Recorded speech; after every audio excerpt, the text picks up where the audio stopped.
Tahukah kalian, Cina yang kalian benci itu penduduknya lebih dari 1,4 miliar, namun populasi HP 1,7 miliar.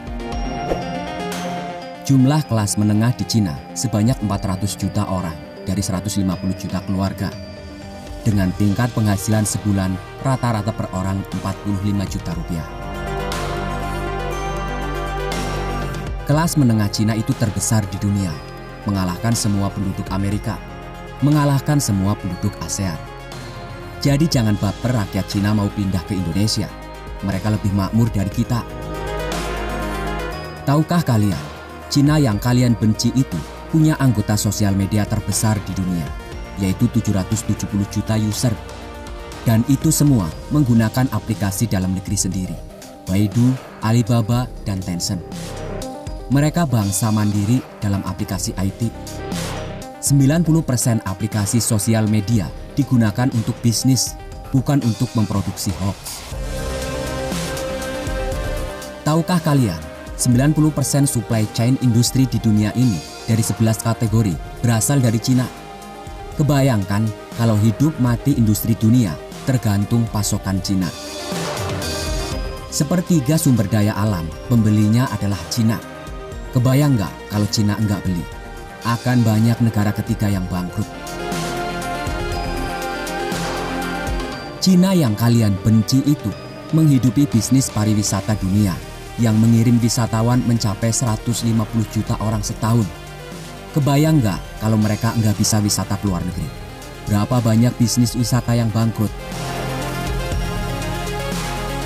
Cina yang kalian benci itu 25% dari top 500 perusahaan kelas dunia ada di Cina. Mereka adalah negara yang mengirim pelajar ke luar negeri terbanyak di dunia. Mereka adalah negara yang membelanjakan biaya riset lebih besar dari APBN kita, yaitu 293 billion dolar setahun. Mereka adalah negara terbesar kedua di dunia yang membangun atas dasar iptek. Cina yang kalian benci itu adalah negara dengan tingkat hutang terbesar di dunia. Namun berhutang kepada rakyat sendiri yang menerapkan skema pinjaman bagi hasil. Tingkat hutang berbasis suku atau syariah mencapai 260% dari PDB-nya. Hanya 40% PDB hutang berbasis bunga. Namun Cina adalah 3 negara kreditur terbesar yang membiayai APBN Amerika yang boros, memberikan bantuan ekonomi ke semua negara Islam di dunia, termasuk Arab. Mereka bangsa mandiri dan tidak sungkan membantu negara lain, bahkan kepada pembencinya sekalipun. Mengapa kalian tidak belajar dari kesuksesan Cina yang membangun dengan konsep syariah, padahal mereka bukan negara berbasis Islam? Kalau tidak bisa bersaing, belajarlah kepada pesaing.